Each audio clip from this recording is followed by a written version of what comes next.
Que bom que você está aí. Pensei que não ia vir ninguém. Aqui está frio. Aqui em Floripa, 14 graus. Lembra que semana passada estava calor? Aí eu falei, São Pedro, resolve, ou esquenta ou esfria. Aí ele me escutou, esfriou, já voltei a usar as minhas pantufas, os meus colarzinhos quentinhos.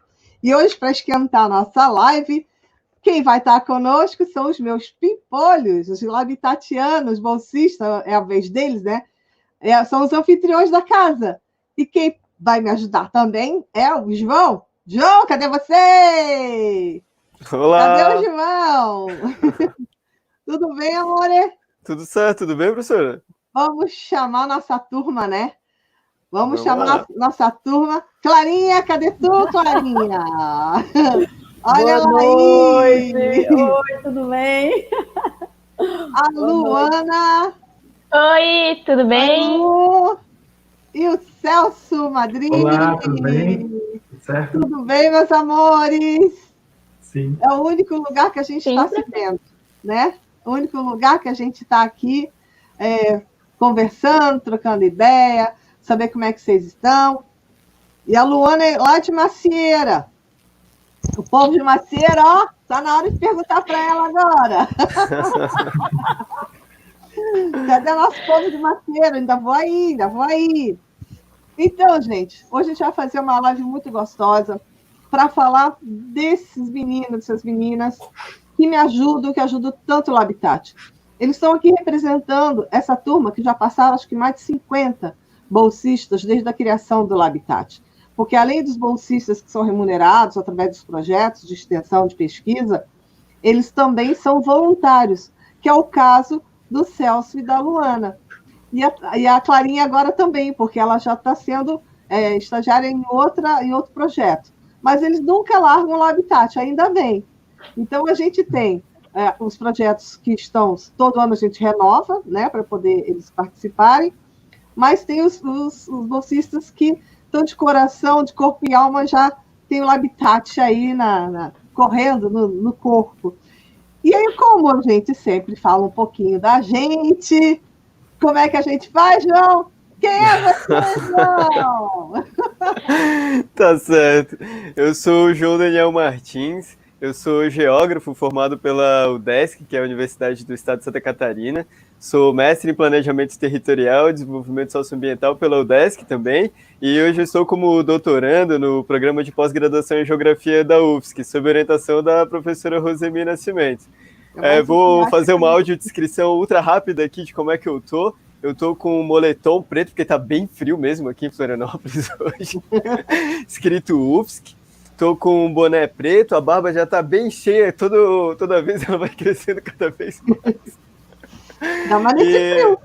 E muito frio. No meu cenário aqui no fundo eu tenho para quem olha da direita para a esquerda, eu tenho um violão, tenho uma cortina com o céu estrelado, e na parede do canto esquerdo tem um monte de cultura do mundo inteiro. Tem uns instrumentos, tem um calendário inca, tem artesanato e por aí vai. É verdade. E eu sempre esqueço de descrever minha paisagem. Eu sempre falo, né? Que por mais que a gente repita, pode ser que alguém que nunca tenha participado da live Tati, né? E seja né, cego ou baixa visão. Então, baixa visão, até com uma lupa dá para ver direitinho. Mas então, eu estou com uma blusa de lã rosa, uma gola de rosa clarinha, o cabelo está preso, são 2 trancinhas para trás, aquelas trancinhas de boxeadora, minha filha. E atrás tem uma estante com globos e livros, né? E eu sempre falo que eu tento trazer um pouco o Habitat aqui para casa, para poder até, agora que a gente vai voltar fazendo esse ensino remoto, né? Então, já tem bastante recurso aqui em casa para a gente trabalhar. E aí eu vou passar, então, para a Clara. Clara, quem é você? Meu nome é Clara Balbina, conhecida como Clara Toy, né? Desde o início da minha graduação, sou graduanda do curso de Geografia pela UFSC e sou labitatiana desde 2009. Ah, é uma dinossauro. E hoje eu estou como bolsista no Espaço Memória, né, do professor Nazareno. Então, e agora eu estou aqui grata e feliz de estar aqui nesse espaço contando como é que é participar desse laboratório fantástico, né? Para fazer a minha audiodescrição, eu estou bem light. Eu estou com uma blusa da UFSC, né, com o coque amarrado, uso óculos e atrás o meu fundo é branco, né? É isso. Luana, quer você? Então, eu sou Luana Rampinelli Quaresma, sou graduanda de Geografia e estagiária de processamento da AgroSatélite. Estou no Habitat desde 2018 e até lá no Habitat, não tem o que falar. A minha autodescrição é que sou uma pessoa de pele clara, estou com o cabelo um pouco preso, um pouco solto, e o meu cenário atrás, em segundo plano, tem uma janela e branco. Celso, quem é você, Celso? Olá, meu nome é Celso Afonso Palhares Madrid Filho, né? Eu participo do Habitat desde 2018, junto com a Luana, a gente entrou junto. Bem, sou estudante de Geografia e também faço estágio de geoprocessamento no consórcio interfederativo Santa Catarina. Meu ambiente aqui, no caso, né, eu estou vestido com uma espécie de suéter azul, cabelo meio molhado, atrás é um fundo branco com um quadro de Paris, né, e alguns marcos, e tem um relógio aqui dourado na minha esquerda, ou, né, depende, eu acho na sua direita, e um sofá marrom atrás. Obrigada, Celso, Luana, Clarinha e João. Então, a gente tem outros voluntários, outros bolsistas que não estão aqui na live, mas a gente tem uma história muito bonita, desde a criação do Habitat, né, quando ele foi criado em 2006 fisicamente, mas os projetos, desde 2001, já tínhamos vários bolsistas. Então, a gente tem uma história muito bacana, inclusive a Tamara, uma das mais antigas, a Gabriela também, a Custódio. Então, a gente tem uma turma que já está aí dando aula, já são doutores. Então, a gente tem muito orgulho dessa moçada que também se sensibilizou com a temática, principalmente a cartografia escolar inclusiva, e hoje está fazendo bonito. Então, essa turma que está aqui conosco está reverberando a importância da inclusão. Gente, eu estou com vareta aqui, que é meu cachorro. Ele quer colo para dormir. Agora não, filho. Então, a gente vai contar um pouquinho da nossa história, como é que tudo, né, se movimenta nas instituições de ensino superior, que é o caso da Universidade Federal de Santa Catarina. Então, eu estou coordenando, né, o Laboratório de Cartografia Tátil Escolar, que a gente começou a trabalhar com a inclusão desde 2000, 2001, e é um desafio. Quanto mais a gente lê, quanto mais a gente se pega nessa temática, quanto que falta ainda a compreender esse universo das pessoas lesadas, né? Porque a gente fala que as deficiências são do ambiente. Então, deficiência é aquela impossibilidade da pessoa fazer o que a gente faz. Então, é muito interessante isso. Como é que a gente pode fazer com que as nossas ações, as nossas práticas profissionais, nossas práticas humanas possam ser inclusivas? Então, a gente começou a desenvolver alguns trabalhos no Habitat de confecção de recursos geocartográficos para facilitar um pouco a educação inclusiva, principalmente da educação básica. Mas quando foi em 2001, o curso, quando fala a gente, né, o curso de Geografia da Universidade Federal de Santa Catarina, recebeu uma estudante cega congênita, ou seja, ela entrou para fazer Geografia. Então, temos que providenciar recursos, todo o ambiente acessível para ela ter as mesmas condições de aprendizado que os alunos enxergam. E foi esse o nosso grande aprendizado. Então, para facilitar um pouco o nosso bate-papo, eu só vou trazer umas imagens de lembranças, que inclusive eles também vão lembrar aqui, de como que a gente, nesse tempo todo, desde 2000 até agora, a gente conseguiu desenvolver uma metodologia Habitat, justamente na confecção, e também como a gente trata a questão da educação inclusiva na geografia. Então, a gente vai aqui trazer algumas imagens só para a gente se lembrar, né, e mostrar que quantas coisas que a gente já fez até agora. Então, a gente tem aí uma metodologia que a gente chama de metodologia Habitat, que nos auxilia muito na confecção do quê? Dos mapas táteis, das maquetes táteis, globos, qualquer produto imagético, desenhos, gráficos, esquemas, que a gente consiga realmente colocar a informação geográfica. Então, a cartografia, para nós, acaba sendo um substrato onde a gente coloca esses fenômenos e dados geográficos, né? Então, nesse tempo todo, a gente conseguiu desenvolver uma metodologia que a gente denominou de metodologia Labitat. O tamanho dos materiais, a dimensão do mapa, a dimensão da maquete, isso a todo tempo a gente está mexendo. A metodologia Labitat, ela não está estagnada, ela está em processo, ela está evoluindo. Quando vocês lembrarem de alguma coisa, é só vocês falarem, tá bom? Certo? Ok.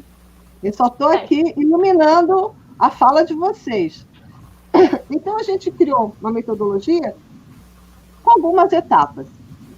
E essas etapas, é lógico que nós temos na universidade a Coordenadoria de Acessibilidade Estudantil, que antes era comitê, que nasceu em 2011, bem na época que a estudante entrou. Porém, a gente tinha todo já um apoio do próprio comitê, com o professor Adriano, com a professora Sandra Carriere, que nos ajudou muito como trabalhar com a questão da cegueira, já que nós, professores, não tínhamos sido orientados. Ou seja, então nós criamos um método, ou seja, um protocolo de acolhimento dessa estudante até a formação dela, até que hoje ela faz mestrado também com a gente. Então, assim, de uma forma resumida, a gente criou um caminho, ou seja, um protocolo, que os cursos podem vir até a seguir, de como faz quando recebe um estudante, no nosso caso, deficiente visual. Então, a gente tem a primeira etapa, um diagnóstico socioestudantil, ou seja, quem é estudante que chega para a gente e que, de repente, a gente tem que adaptar, né, e procurar recursos, projetos de extensão, para poder absorver essa turma que vai ajudar. Então, no caso dos bolsistas, eles vêm para nós através de projetos, no meu caso, projeto de extensão. Então, a gente tem que escrever projetos todo ano, fazer parte do edital, ser selecionado para você ter direito a bolsistas, 1 a 2. Eu tenho, geralmente, ganhado 2 até pela relevância dos projetos, né? E um dos projetos vai fazer esses materiais para todos os alunos cegos da universidade e baixa visão. O segundo item dessa metodologia é uma reunião com a equipe. Que equipe é essa, né? São os professores. Vocês estão vendo uma imagem, que é uma mesa grande, que tem professores, pessoal da coordenadoria, e o estudante, ou seja, para quê? Como é que ele vai receber esse aporte? Até o professor saber que o estudante vai chegar com um bolsista, para poder fazer a descrição dessas imagens e falar um pouco do ambiente da sala de aula. E também preparar os professores, ou seja, quais materiais que eles vão precisar, quais imagens, se vai precisar de uma maquete, se vai precisar de uma adaptação de um mapa, de um esquema. Então, a gente começou a desenvolver um método para saber por onde começar, que é o problema nosso, por onde eu começo, né? E aí, quando entra no item do planejamento para a confecção, a gente tem que saber se esse estudante cego sabe ler braille, ou se é só para transformar os textos em áudio, se a gente vai fazer uns mapas, nesse mapa a gente vai generalizar, se alguma figura, quais informações que elas realmente devem ter, informações com muito detalhamento, acaba se perdendo. Então, quais informações que realmente são importantes? E nisso, os estudantes também, os bolsistas, aprendem o braille. Eles aprendem a usar os equipamentos, aprendem a usar o software, que a gente usa um software de desenho, um Escape, um bem fácil, ou o de SIG, que eles já estão acostumados, né? E aí, na hora de você definir qual material que a gente vai ser feito, por exemplo, uma imagem, então, quais materiais que vão ser feitos? Um mapa. Então, a gente tem as entidades gráficas, ponto, linha e área. No caso, a gente tem as entidades gráficas táteis. Então, a gente tem, no Labitat, um índice de uma coleção de materiais para a gente saber o que nós temos, para poder variar na hora de pensar as texturas que o mapa vai ter, ou forma, ou qualquer coisa assim. Então, eu tenho uma pergunta para os bolsistas. Que foram capacitados aí, altamente qualificados, super treinados para a construção de um recurso didático, né, de alta qualidade, para que todos os alunos, então, possam construir esse conhecimento geográfico. Clara, tu que já está há bastante tempo aqui com a gente, né, eu não estou te chamando de velha não, hein, só estou dizendo que tu é muito experiente no Labitat. Bom, tenho quase certeza que tu não tinha contato antes, né, com esse tipo de metodologia ou com a criação desse tipo de recurso, né? Eu vi ali na imagem anterior que a professora trouxe da equipe aprendendo a utilizar o material, né, e gerando novos materiais. Tu pode falar um pouquinho para a gente dos desafios que tu teve no começo da tua aventura aqui no Labitat? Sim. É porque o grande desafio é você transpor a informação para as pessoas que têm a deficiência, né? Geralmente a gente faz para a gente. A gente acha que aquele material que a gente está produzindo está excelente, mas é para a gente. Então, quando a gente faz a reunião, no caso era com a Sabrina, no caso também com o Tasso, a gente via que o que a gente produzia tinha que passar exatamente pelo aval deles, entendeu? Porque o que é que eles entendiam? Aí esse aí foi o grande desafio, né? É você respeitar e entender que o que a gente está produzindo não é para a gente, está produzindo para eles. E o que é melhor para eles, né? É o caso de determinado tipo de textura, que quando a gente colocava no material, né, principalmente nos gráficos, eles sentiam que aquilo ali incomodava eles, entendeu? Olha só. A gente tinha que refazer para recolocando um material que fosse menos grosseiro, né? Para determinado tipo de informação. É bem interessante, é fantástico.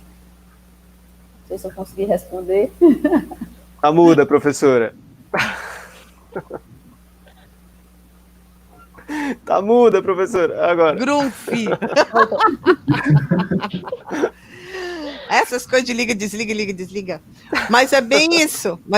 Então a gente precisava organizar, né, o que nós tínhamos de material para compreender quais materiais realmente vai ser usado naquele elemento. Então nós temos que pensar qual é o substrato que vai receber. No caso, se fosse um mapa, tem que ser um substrato resistente, não pode ser molinho, né, Clara? Então a gente usava o quê?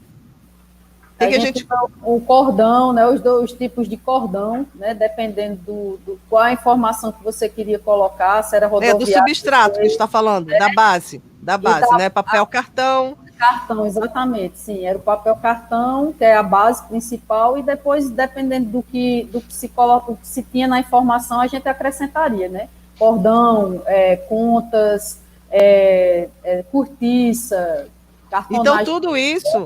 Então tudo isso é pensado justamente qual a informação que a gente quer passar. Então, por exemplo, qual é o tamanho dos elementos que vão estar ali no mapa? A gente tem uma preocupação que o menor tamanho é a pontinha do dedo. Por quê? Quem nos orienta é a cela Braille.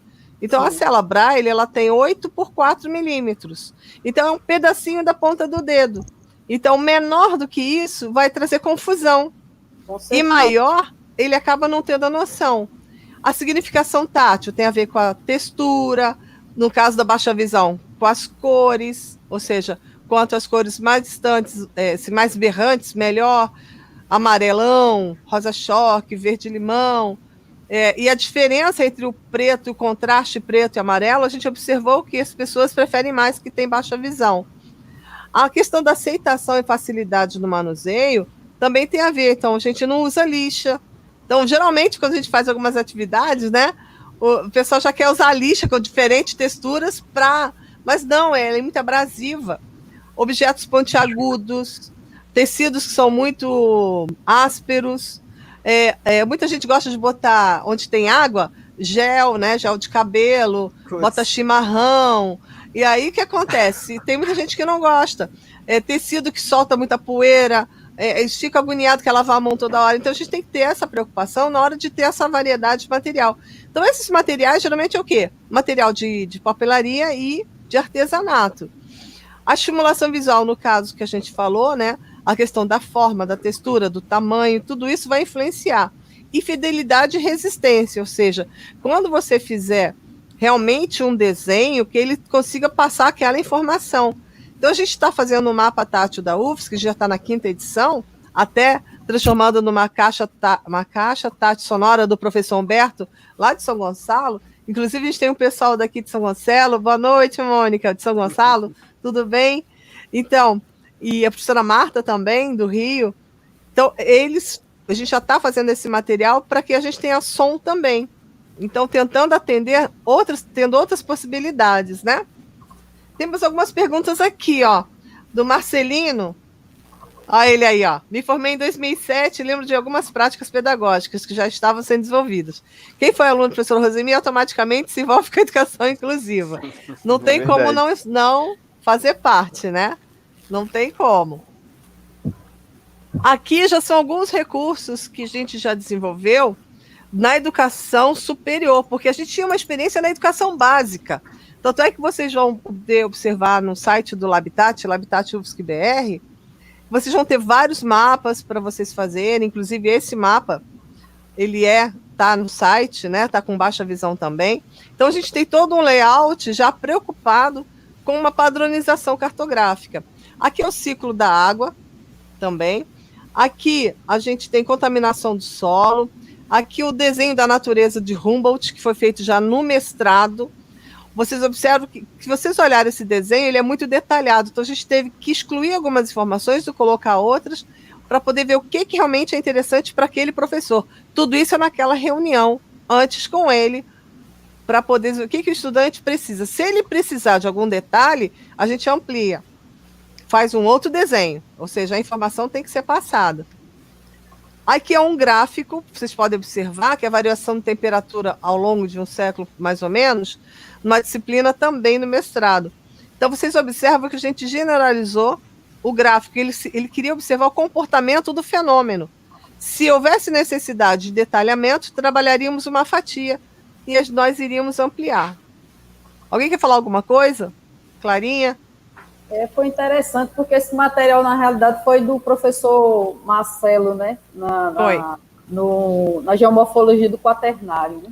Uhum. E foi dentro desse material, desse contexto, quando a gente foi para a Serra do Touro, que a gente, pela interpretação paleoambiental, é que a gente viu a forma que a Sabrina faz a leitura daquele paleoambiente foi interessante dentro da sala de aula, né? A gente vai mostrar lá na frente. A gente vai mostrar lá na frente. Muito boa, interessantíssimo. Aqui não tem como você fazer um material se não for validado por eles. Então, aqui é uma validação, se realmente funciona, se tem leitura, se realmente é aceitável. Então, são 2 geógrafos, 2 mestrandos, né? Que quando a gente sempre pede para validação, eles fazem a validação do material. Aqui, já na sala de aula, aqui é o momento da graduação, aqui é o momento da pós-graduação. Sempre o bolsista está auxiliando nessa leitura, em função dos textos. Esses textos são passados em áudio. Então, vocês, professores que têm, os alunos que estudam, não tem como trabalhar sozinho. Tem estudantes, os bolsistas nos auxiliam. Aquele professor, segundo o professor de sala, ele também tem esse papel, né? Aqui é o que a Clarinha está falando, geomorfologia do quaternário e mudanças climáticas globais. Aqui no campo, né? Aqui no campo, tem a Clarinha ajudando ela, ou seja, fez a lápis, o perfil que ela escavou, depois foi adaptado, e ela fez a leitura. Então, esse depoimento é interessante a Clarinha contar esse depoimento. Fala, Clarinha. Foi interessante por conta disso, né? Você chegar... uma aula de campo praticamente visual, porque você está vendo quando você faz o recorte, né, que foi lá na Serra do Touro, em Campo Alegre, ele fez o recorte do solo e a gente nem percebia direito porque a tonalidade era quase a mesma, né? Então a Sabrina ela conseguiu com o toque, né? E desmistificou que a granulometria daquele tipo de corte era diferenciado, né, mesmo tendo a mesma cor, né?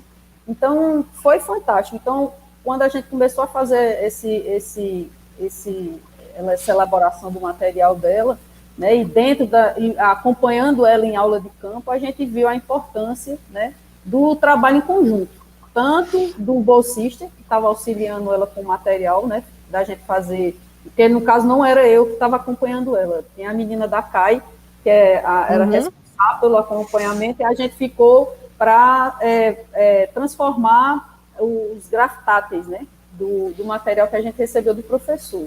Né? Quanto à elaboração... Opa, perdão. Quer concluir? Não, pode perguntar. Justamente sobre isso, sobre a elaboração do material, a professora Marta Föppel, ela traz uma pergunta aqui para a gente.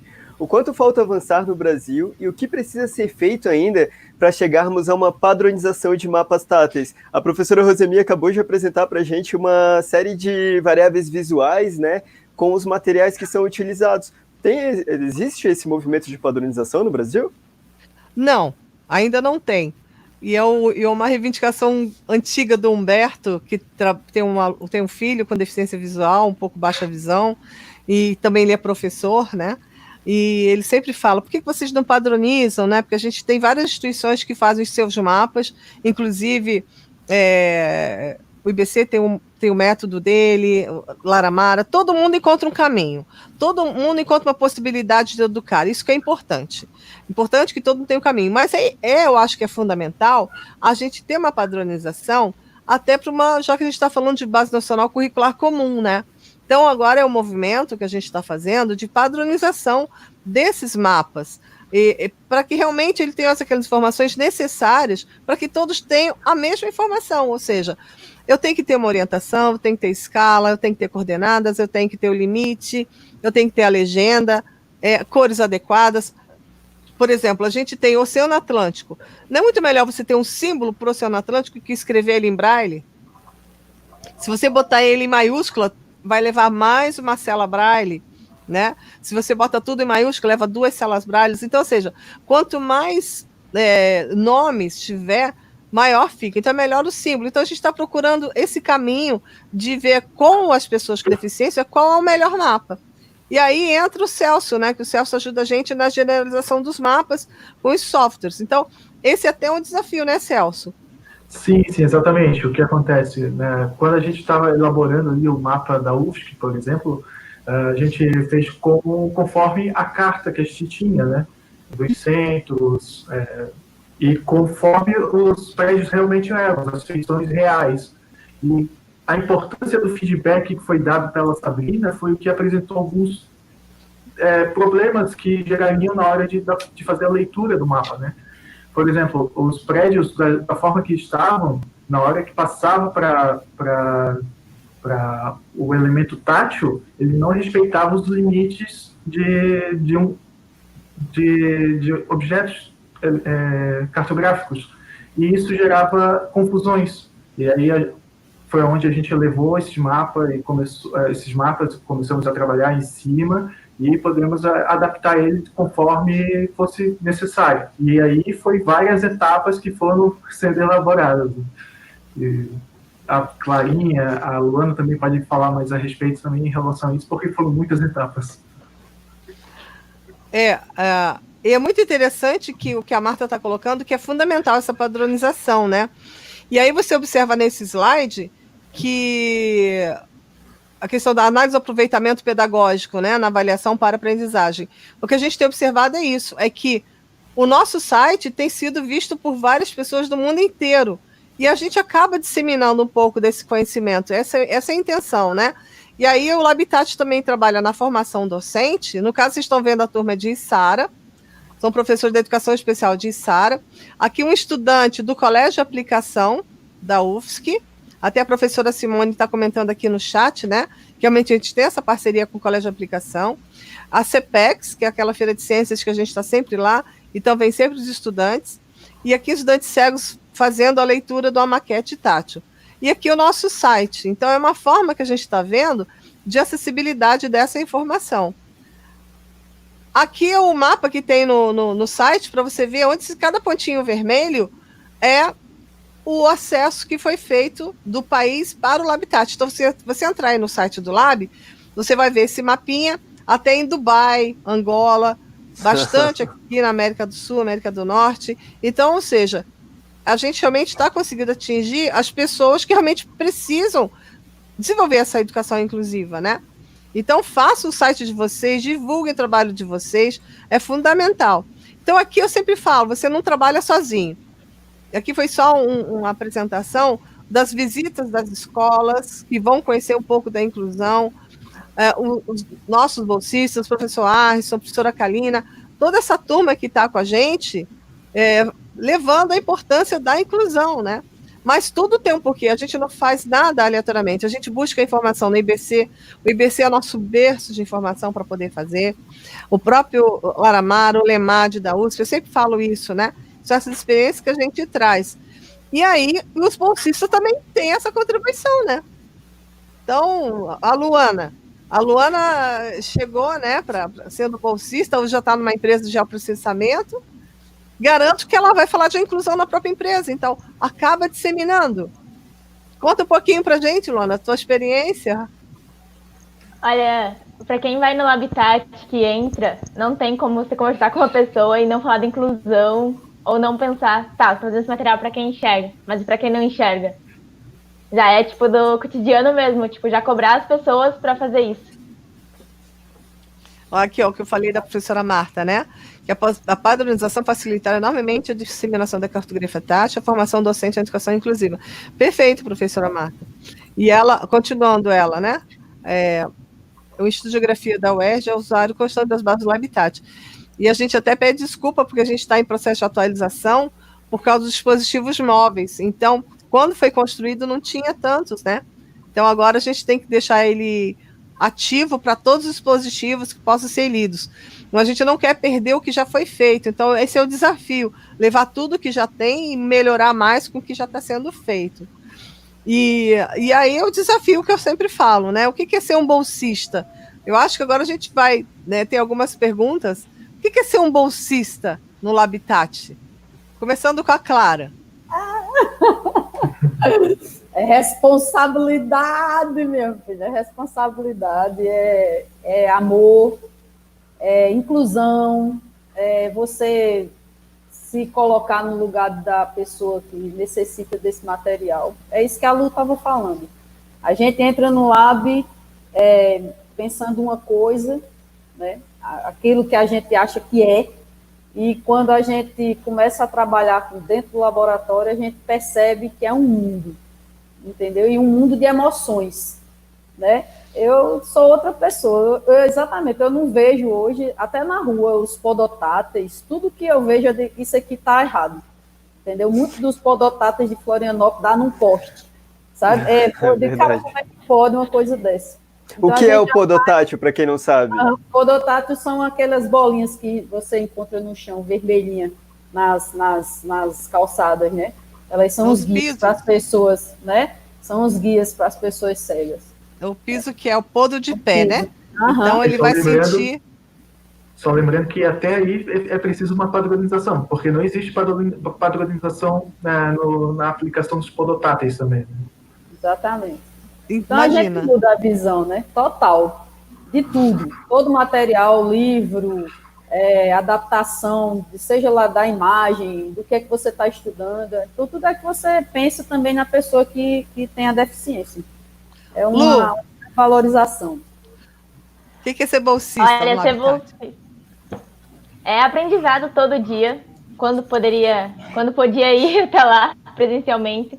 Mas acho que, completando o que a Clara já disse tudo, mas a palavra eu colocaria aprendizado. Celso. Bem, eu acho que todos ali falaram exatamente o que eu falaria, e eu acrescentaria que é o exercício da democratização da informação, né? Saber que todos têm que ter acesso à informação e que a gente tem que trabalhar para que todos tenham esse acesso. Perfeito. Muito bom. Eu tenho mais uma pergunta complementar a essa para os três. Pode até manter a mesma ordem, Clara, Luana e Celso. Clara, então, começando contigo. Quem era a Clara lá em 2009, 2008 antes e quem é a Clara hoje depois de participar do Labitat? Eu sou uma pessoa mudada, cara. Sou outra pessoa. Sou outra pessoa. A gente, quando entra no Labitat, é uma família, né? A gente sente muita falta disso, sabe? A gente, cafezinho da tarde. Entendeu? Todo tempo a gente é tratado como uma família mesmo. A gente se encontra, dá uma saudade. Essa Covid fez a gente... Porque tantos projetos, aprende tanto. Eu ampliei minha visão, é outra coisa. A Clara que entrou da Clara hoje é bem diferente. E eu sou, acho que um nome que poderia encaixar para mim hoje é gratidão. Gratidão da Rose ter abraçado a gente, de escutar a gente, de fazer a gente uma família, né? Com tudo, foi só aprendizagem. Eu tenho só que agradecer a ter aprendido tanto. É uma coisa que a gente não deixa passar é essa informação científica, ou seja, o que é a ciência mais humanizada?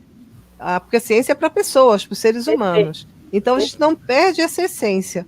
Então, além do bolsista vir com a sua essência, com o seu saber, com toda a sua história, ele leva também a questão da diversidade, ou seja, a questão que a nossa sociedade ela é diversa, ela é diferente.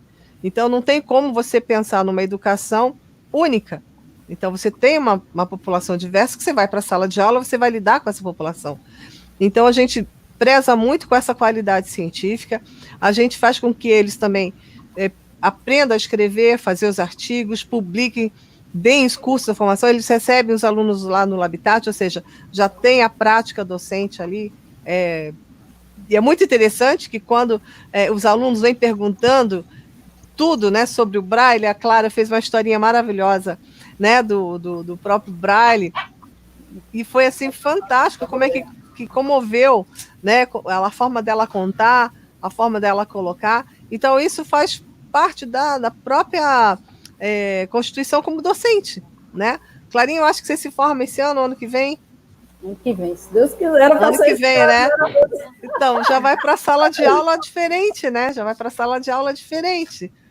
Olha que bonito o relato da Claudenice Freitas aqui pra gente. Ai, que lindo. O Labitat é uma segunda casa para alguns e a primeira para muitos. Uma vivência em todas as formas. Muito legal, Claudenice. Isso para mim é o mais importante, ou seja, é a casa onde tem uma mãe que dá muito carinho, mas também puxa a orelha quando tem que puxar. Né? Porque é necessário chamar atenção para algumas coisas. É o que mãe faz, né? É o que a mãe faz, né? É o que a mãe faz. Mas a gente estava. Celso respondeu, Celso? Oi, obrigado. Falta a Luana e a. Ainda falta os dois? Posso ir, Celso, então? Pode ir, Luana. Tá, então acho que antes do Labitat, nossa, aprendi muita coisa, muito aprendizado. Acho que eu já falei 3 vezes aprendizado essa palavra, porque eu acho que é o que define o Labitat, que é aprendizado todo dia e gratidão pela Profilosemia acolher todo mundo que passa lá.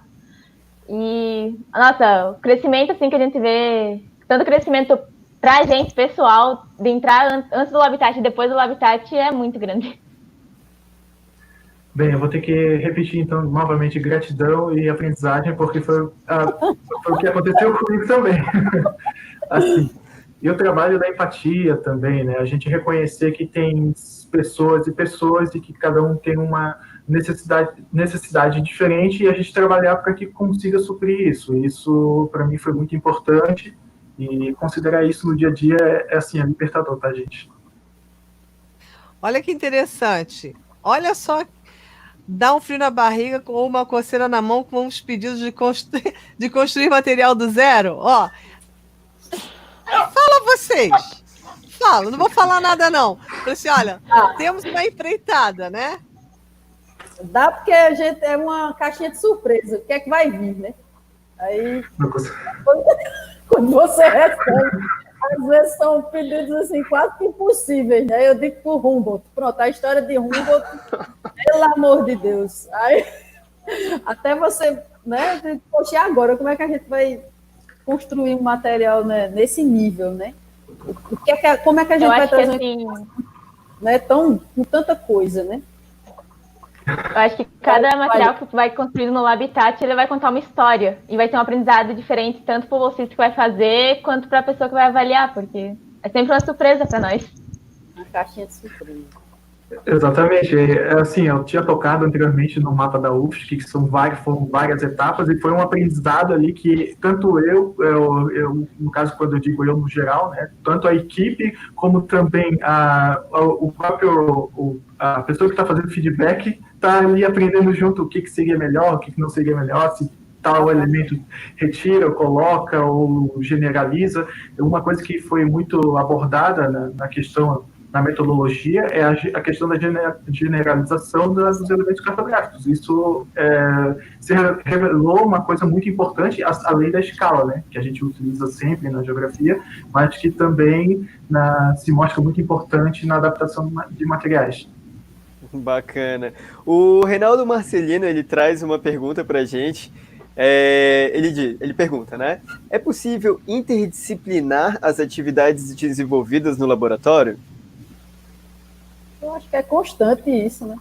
A gente recebe de várias áreas, né? Da área de biologia. Tá muda. Muda. Muda. É que eu tô tendo aqui a ajuda dos meus uau-uaus aqui. Tá muda. O projeto da professora Kive, da biologia, que a gente faz parte também, né? Inclusive, ela é muito interessante, os bolsistas participam, fazem a validação, faz a prensa, né, no acetato, e aí vai para análise, aprovado, não é aprovado, ou seja, tem o pessoal da química, tem o pessoal da física, todo mundo tem interesse, o pessoal do design, do ponto 3D, né? Então, é a turma que está todo mundo preocupado. Então, não tem como você ser interdisciplinar. A gente agora, no projeto, se a gente conseguir, a gente quer uma impressora 3D até para validar alguns mapas que a gente está fazendo, porque a gente sabe da tecnologia, a gente sabe da facilidade que é, mas tem escolas que não têm. Então, a gente tem que pensar em métodos de escola que tem recurso, de escola que não tem recurso, do professor que tem condição, do professor que não tem condição. Então, a gente tem que pensar o conteúdo, como é que o conteúdo geográfico vai para o substrato da representação, como é que um esquema pode ir, como é que um gráfico vai. Então, se você pensar só em tecnologia, você vai excluir, você vai excluir, não incluir. Não é isso? Total. Exatamente. Na questão da produção do material, tu falaste desculpa te interromper, Clarinha. Ai, fiquei com o coração partido agora. Só para fazer um adendo. Não, dá continuidade. Entendeu? É um adendozinho, desculpa, perdão. É porque a maioria dos professores que vão em busca do Habitat é também em busca desse material mais prático, mais barato possível. Quando a gente recebe as turmas das escolas dentro do laboratório, elas sempre estão questionando o tipo de material que a gente vai utilizar para que ela possa desenvolver os seus materiais, entendeu? Então, a importância desse material, eu acho que até dessa relevância da Rosemby sempre está trabalhando em cima dessa questão do material mais barato possível, é exatamente para que inclua e para que facilite a inclusão dentro da sala de aula, que é o que os professores sempre vão em busca também e questionam a gente quando a gente recebe eles dentro do laboratório. Tá bom? Olha a pergunta da Simone. Na formação docente, como se sentem quando estão juntos ministrando e o que acham mais essencial nesta formação? E eles ficam juntos não só na formação docente, eles estão juntos nas disciplinas da graduação, na disciplina da pós-graduação e nas visitas. Ou seja, eu convido todos os bolsistas para participarem, todos. E aí eu acho que essa pergunta é para vocês. Responde a professora Simone. Grata, Simone. A gente aprende tanto com ela. Você na livre e espontânea pressão, hein? O que vocês acham mais essencial? O mais essencial nesta formação? O que vocês acham, gente? Vai, vocês. Não sou eu que vou responder. É que é um frio na barriga quando vai para fazer isso que... Gente, eu acho que eu aprendi... Claro, eu passo para você. O que é essencial? É essencial a pessoa não ignorar um novo aprendizado. Claro. Né? A gente, quando vai trabalhar com cartografia, o nó na barriga, o que é? Escala, generalização do mapa, qual a informação essencial. Ou seja, é buscar na cartografia básica tudo que é importante para a gente adaptar. Porque assim, vamos fazer um mapa tátil. Primeiro você tem que pensar para quem que é, qual o conteúdo que você quer. Porque você tem que pensar na escala do fenômeno, não é só na escala cartográfica. Qual o fenômeno que você quer que ele leia? Será que tem muita informação? Será que era necessário fazer 2 mapas? Do que você poluir demais essa legenda? Então, os mesmos cuidados que a gente tem com a cartografia temática, na questão da semiologia gráfica, a gente também tem com a questão tátil. Então, a gente não pode negligenciar toda uma informação que já foi colocada para a gente, né? O professor Martinelli está aí para nos dar essa bagagem. Professora Simielli. Então, a gente tem vários professores, vários colegas que já experimentaram, e agora a gente está na cartografia tátil. De que forma eu posso melhorar essa informação geográfica nesse substrato cartográfico? Eu vou até aproveitar uma palavra da Clara ali para complementar aqui a resposta, que é a responsabilidade, né? Quando acho que é esse frio da barriga que a Luana estava falando, quando a gente se coloca ali na posição do ministrante, ou está acompanhando junto, é uma grande responsabilidade na construção do conhecimento daquela pessoa, porque aquela aula pode, de repente, ficar até o último dia de vida da pessoa na memória ali. Eu aprendi na aula de geografia que é assim, sabe? Eu acho que essa é a primeira coisa, né, que a gente se depara ali, é a responsabilidade. E tem uma outra coisa que é a empatia, né, se colocar no lugar do aluno também. Eu aprendi muito isso contigo, professora. Professora, eu fiz os 2 estágios contigo de cartografia escolar, né, não foi especificamente à tarde, teve 2 módulos ali dentro, mas a empatia de se colocar no lugar. Será que essa forma que eu estou tentando construir esse conhecimento com o aluno, ele está aprendendo de fato alguma coisa? Eu acho que essa sensibilidade é o que marca bastante a responsabilidade e a construção de empatia, né? Pelo menos no meu ponto de vista. É um dos grandes desafios que eu coloquei, que eu acho que assim, que eu tive, falei assim, eu vou botar eles também. Eu também vou botar. Foi na licenciatura indígena e a inclusão. Nossa, cegueira. Foi muito bom. São os 2 universos que eu falei assim, vamos embora. Eu saí da minha zona de conforto, vou tirar eles também da zona de conforto. Né? Então, foi justamente essa experiência que eu levei o João para a licenciatura indígena, que você vai com as suas referências, né? Você vai com as suas referências e aprender com eles o que eles têm de referência e como trabalhar essa informação científica. É o maior desafio. Exato. No tempo, o tempo... Nossa, é muito diferente. As velocidades, o tempo, a linguagem, tudo parece que a gente está entrando em outro país dentro do nosso país. Assim, na verdade, o país deles, né? A gente que entrou depois, mas tudo bem. A gente fala de uma cartografia tática, cartografia escolar, mas a cartografia, a educação geográfica, ela trabalha na diversidade. Então, você tem que pensar as culturas, como é que elas representam os seus espaços, o que elas entendem de território. Qual é a matemática que eles entendem, ou seja, eu chamo da etnomatemática. Então, é muito diferente. Então, como trabalhar uma cartografia que está institucionalizada, que está regendo o território de todas essas culturas, e como eu coloco essas culturas nessa cartografia? Então, a gente também sai dessas amarras também da cartografia, mas a gente tem que pensar que informação ela pode chegar a todo mundo, né? Então, assim, as vivências do laboratório, elas são 1000, né? As vivências do laboratório são 1000. E muitos se apropriam realmente desse laboratório. Falando em apropriação, tem a pergunta do Reinaldo aqui, ó. E que ele está falando? Professores de cartografia, como os professores do departamento se apropriam do espaço? Quando eles têm necessidade. Ou então, quando eles querem realmente... Todos eles valorizam o trabalho do Labitat, né? Todos eles precisaram do Labitat quando houve, né, a entrada da estudante com deficiência, todo mundo se viu amparado, isso que foi importante, né? Ninguém ficou desamparado. E quando lembram, quando falo de inclusão, eles sempre fazem referência do laboratório.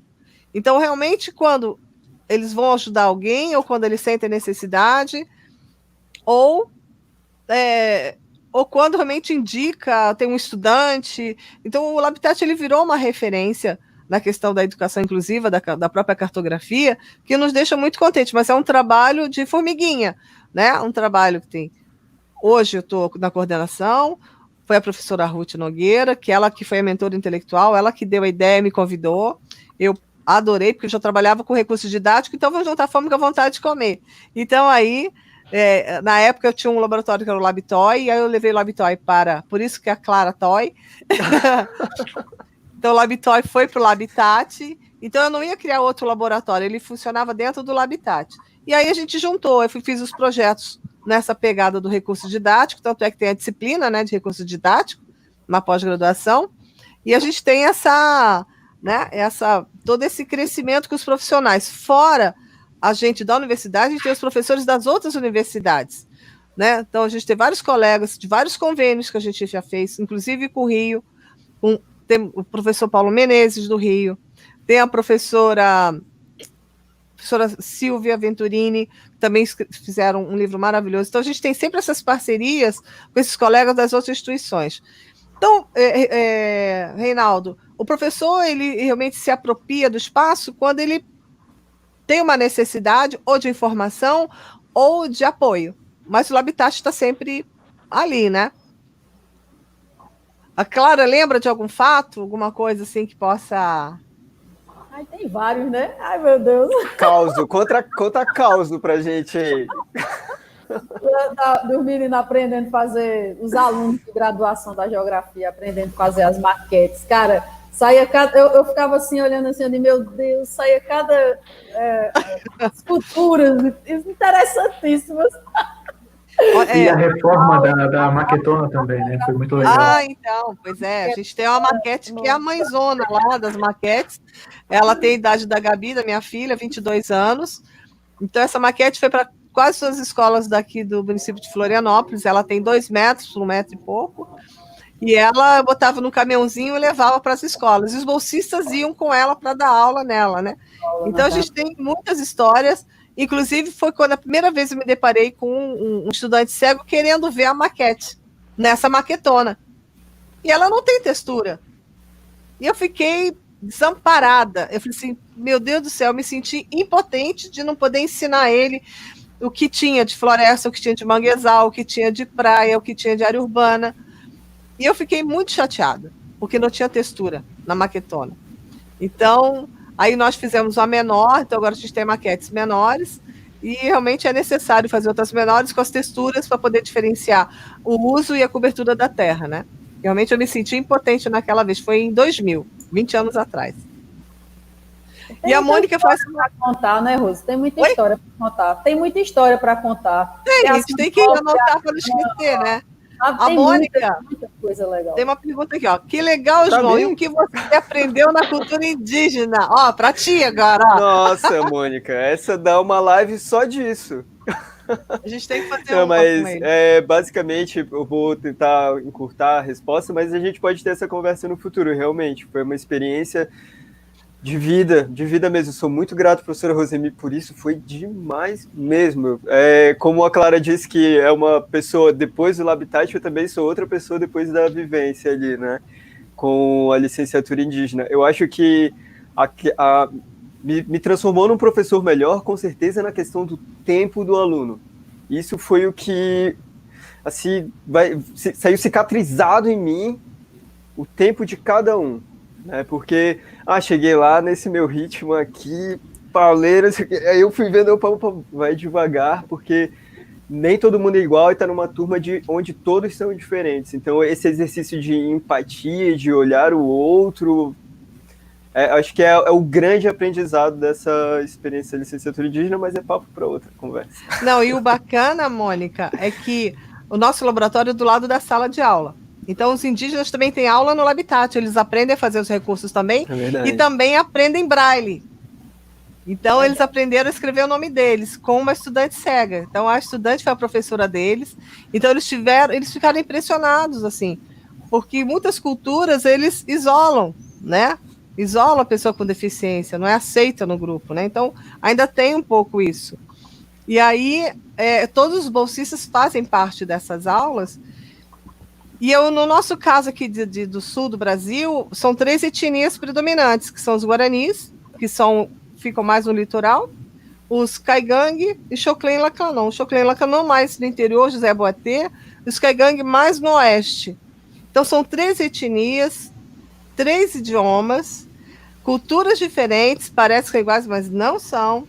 eles não se misturam, se interrelacionam, mas Posso cada contar um... um calzinho rapidinho? Pode, claro. Teve um aluno foi muito engraçado esse caso. A gente tem várias atividades, né, ao longo do semestre. Foi a cartografia escolar e tinha uma lá que era feitura o espectro cromático. Eles estavam pintando, né, as cores e tal, indo do vermelho até o laranja, não sei o quê. Aí tinha um lá que estava pintando assim, com a cara meio emburrada. Eu falei, tá tudo bem, o que aconteceu? Dele, eu aqui fazendo essa pinturinha, se meus ancestrais vissem que eu tô com os meus arqui-inimigos na mesma sala pintando.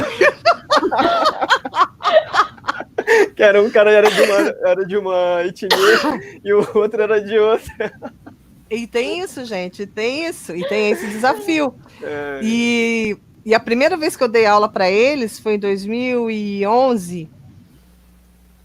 Eles nunca tinham tido aulas na mesma sala com a mesma etnia. Eram aulas, mesma aula, etnomatemática, mas a sala de da etnia 1, etnia 2, etnia 3. Tudo separado. Quando chegou a minha vez, juntou tudo. Juntaram as 3 etnias. Tanto é que eu fiz o plano de ensino mais de uma vez, ou seja, 3 vezes para ver se eu conseguia me encaixar naquele ritmo. E o João falou uma coisa muito certa. O tempo de aprendizado é diferente de cada um. De cada um. Fora os conhecimentos que eles têm da questão da cosmovisão, que é diferente da nossa. Então, para mim, foi muito mais aprendizado, né, do que né, aquela Clarinha, a Luana, o Celso. Então, como está dentro do laboratório, eles fazem parte, eles estão conhecendo, faço com que eles se conheçam, que conversem, né? Porque a gente não conhece nada das nossas etnias, da nossa ancestralidade. São mais de 300 etnias no país, são mais de 200 idiomas, línguas, a gente não conhece, né? Como é que a gente quer aprender o inglês, o francês, a gente não sabe Guarani, não sabe um idioma que está aqui do lado. Verdade. Então, né? Então é uma falha muito grande da nossa educação de falar um pouco mais. Então, geógrafos, têm obrigação, né? Historiadores, sociólogos, filósofos, acho que todos os professores têm obrigação de falar. Quem, meu filho? Conhecer o espaço e a sociedade. É. A gente já está quase no finalzinho, mas eu preciso fazer essa pergunta para vocês 3. Bem. Tá? Qual é a importância de participar de um laboratório durante a graduação e qual o recado que vocês têm para esses novos alunos que estão ingressando agora na graduação? Tá? Tudo bem que não estamos no momento normal, assim, né? Mas qual o recado que tem para os novos colegas que estão entrando? E qual a grande importância do laboratório, ou de participar de algum laboratório? É essa a pergunta. Vou falar uma vez? Pode falar. Vai. Pode ir. Importantíssimo, cara. Eu acho importantíssimo. O conhecimento que se um graduando obtém dentro de um laboratório é uma coisa assim que só quem participa dos laboratórios é que sabe o quão a gente cresce, né? Eu acho que o outro nome importante se chama crescimento. O laboratório ele faz com que o aluno abra seus horizontes. Você tem um leque de conhecimento, tanto com outros alunos que estão dentro do laboratório, como os professores, realmente é uma coisa, é um crescimento. Eu tenho todo aluno que está dentro de uma universidade, que se predispõe a estudar dentro de uma universidade, eu acho que ela, mesmo sendo voluntário ou bolsista, eu acho que ela é fundamental importância participar de um laboratório para o seu crescimento, para o seu desenvolvimento. É interessante você observar, porque às vezes o aluno não conhece os laboratórios que tem ali no centro, né, que atende o curso. Dá uma olhadinha na página do CFH, vê quantos laboratórios você pode entrar, pede para ser voluntário, te garanto que o professor não vai recusar. E cada laboratório é um mundo de conhecimento. Quem dera eu ter tido esses laboratórios da minha época, né, na minha formação, que eu sou filha da Federal Fluminense. Quem dera eu ter tido essa oportunidade hoje, né? Com a quantidade de bolsas que tem. Realmente, é um aprendizado. E aí, Lu? Então, acho que a Clara já disse o principal, que é muito conhecimento a gente adquire. E uma dica para quem está vendo essa live e é graduando. Gente, entre em algum laboratório porque vale muito a pena. Entre como voluntário que, cara, o conhecimento que você vai ter ali, você nunca mais vai esquecer. Acho que eu vou na mesma linha, né? Olha, até me adiantei aqui. Mas eu vou na mesma linha da Luana e da Clara. E, assim, é agregador. Seja no conhecimento, seja nas amizades que você vai ter aí na graduação, seja... É uma disseminação que vai acontecer ali de conhecimento, de amizades. Tem a mãezona Rosemi aqui, né? Vai estar lá, né? Um cafezinho legal. Mas, assim, tem a nossa cozinha, que você falta da nossa cozinha, né? Sim, muita falta. Mas o que eu, assim, aconselho a todos que estão entrando na graduação agora é que participem das coisas, independente, seja laboratório, seja evento, teve lá a CPEX, foi muito bacana que a gente pôde participar. Então, participem de tudo, porque isso agrega conhecimento, amizade, valor e tudo mais. Inclusão, né? E, assim, o tempo passa rápido. A gente, na instituição, fica em torno de 20, 30 anos, né? Os bolsistas ficam em torno de 4, 5 anos. E eu fico aquele ninho vazio. Eu fico literalmente com o sentimento do ninho vazio. Acho que é por isso que eu fico tão assim, né, com dó quando eles vão. Mas a gente tem que alçar voo. Esse é o nosso papel como professor. Fazer com que eles alcem seus voos cada vez mais. O Marcelino foi da época do Labitat antigo lá do CFH. Aí ele já faz os materiais na sala de aula com os seus alunos. Eu tenho no Labitat aqueles mapas, lembra? Aqueles mapas das crianças que a gente guardou, que a gente usa como referência, feito com macarrão, feito com outras texturas. É dos alunos do Marcelino. Ele doou vários materiais. Riquíssimo. Obras de arte. E as crianças preocupadas com a inclusão, né? Isso que é um barato. Aí ele tá lá. Eu sempre mostro os materiais, que não é difícil você fazer um mapa tátil. Não é difícil.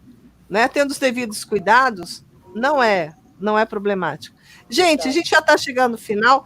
O Vareta está pedindo para dormir. Ele quer dormir. Ele pede colo para dormir. É a hora do soninho dele. Então a gente tem que terminar a live. O Vareta que já pediu.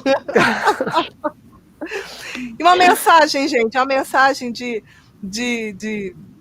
carinho, né? Nesse isolamento físico, que não é um isolamento social. A gente está socializando aqui. Uma mensagem de carinho. O que a gente diz aí, Clarinha? Já te boto na coxia. Gratidão e pedir a todos que tenham um pouquinho de paciência, que em breve a gente está junto, né? Tá, agradece quem tem que agradecer. Beijo para todo mundo, Obrigado por todos, por tudo, por você, Rose, por abrir esse espaço para a gente estar abrindo o coração e explicando também aos que estão entrando a importância de um laboratório para os graduandos, né, da geografia e qualquer graduação. Esqueci de apresentar. Eu trouxe aqui a indignação da professora Kalina. Absurdo ter que fazer projetos anuais. A instituição deveria garantir bolsista para realizar esse trabalho. É direito do aluno. Você tem razão, minha amiga. Mas eu concorro, né? Você sabe que a gente tem que concorrer a editais e escrever muito bem um projeto, que senão a gente não ganha bolsista. Você sabe disso, né? Tem que escrever muito bem o projeto, fundamentar muito bem para a gente ter direito aos bolsistas. Já participei de projetos que não ganhei, ou seja, alguma coisa não aconteceu. Então, é ser cada vez melhor, tem que convencer, né? Ter convencimento, tem que conquistar ali quem libera as bolsas. Por isso que eles estão com a gente, né? Os bolsistas estão com a gente porque a gente senta ali, pensa o projeto para não ser recusado, porque são vários projetos. Então, a gente tem que fazer um projeto que seja aprovado, né? Concorrência. Todo ano esse desespero de fazer o projeto para ter os bolsistas com a gente. É isso, dá beijo, então vamos para a Luana. Eu vou utilizar a mesma palavra que a Clara, que é gratidão pelo Habitat ter me acolhido, pela Rosemi aguentar a gente no Habitat, pelo conhecimento e por tudo. E um abraço, Macieira. Macieira não perguntou. Cadê o povo da Macieira que não perguntou nada para Lu? Beijo, Lu, meu amor.